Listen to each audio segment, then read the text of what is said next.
박상도에 의해 공개된 진실은 유수연과 고미숙을 충격에 빠뜨렸습니다.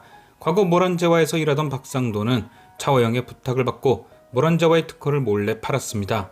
그런데 거래가 있던 날 박상도는 차화영에게 약속보다 많은 돈을 요구했고, 이에 다툼이 생긴 두 사람은 싸우기 시작했죠.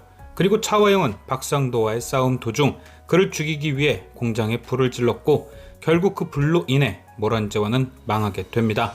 이후 차화영은 그 모란제화를 싸게 사들였고요. 역시나 차화영이 모란제화 화재의 주범이었던 거죠.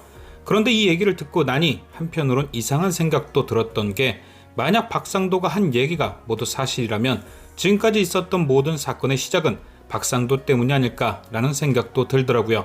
물론 모란제화 화재 이후 벌어진 모든 사건이 차화영 때문인 건 변함없지만, 박상도가 자기 욕심에 특허를 팔지 않았던가, 혹은 특허를 팔더라도 막판에 약속한 금액을 올리지 않았다면 차화영과 싸움이 나거나 불이 날 이유는 없었을 테니까요.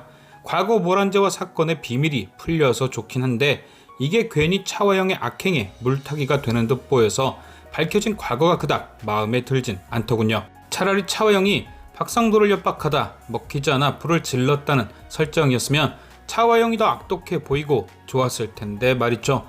어쨌든 차화영은 이제 완벽한 벼랑 끝입니다. 박상도가 눈앞에 나타나 과거 일을 들추기 시작했고, 자신의 죄가 밝혀질 증인들이 하나둘 유수연 쪽으로 넘어가고 있었으니까요. 또한 무엇보다 중요한 건 차화영이 그토록 아끼는 회사마저도 지키기 힘들어졌다는 거. 그간 차화영은 무너져가는 SA그룹을 지키기 위해 무던한 노력을 했고, 급기야 수장고에 보관 중이던 홍선태의 그림까지 팔아가며 자금을 마련 중이었습니다. 하지만 이 집사를 통해 비밀 금고의 위치를 알게 된 유수연은 해당 금고에 있는 이중장부와 아빠의 핸드폰을 찾은 것은 물론, 그곳에 있는 홍선태 그림이 비자금 조성에 사용된다며 이를 그림을 그린 당사자인 홍선태에게 모두 물어버렸죠.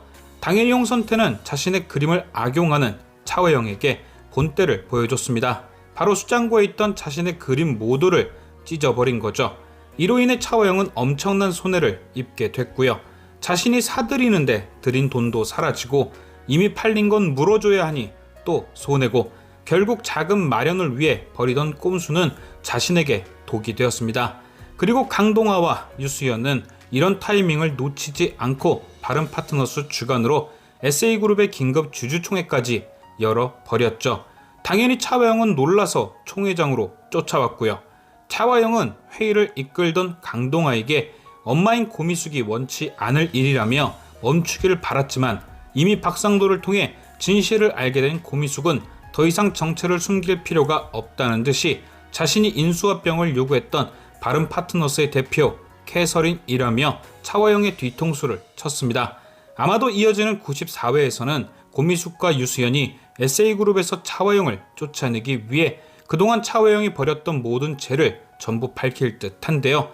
당연히 차화영은 예고편 속 모습처럼 모든 게 거짓이라 변명을 하겠죠. 저는 이때 유수연이 등장해 차화영이 빼도 박도 못할 증거들을 꺼내 놓을 듯합니다. 오늘 찾은 유대성 휴대폰 속에 들어있는 차화영의 녹음 파일, 김 실장에게 죄를 덮었으라며 대가를 주고 사인받은 각서, 이 두 가지만으로도 차화영은 모든 혐의가 인정되고 회장 자리에서 쫓겨나게 되겠죠. 과연 내일은 차화영이 경찰에 붙들려가는 장면을 보게 될 것인지. 지금까지 시청해주신 여러분께 감사드리며 저는 또 다른 리뷰로 돌아오겠습니다.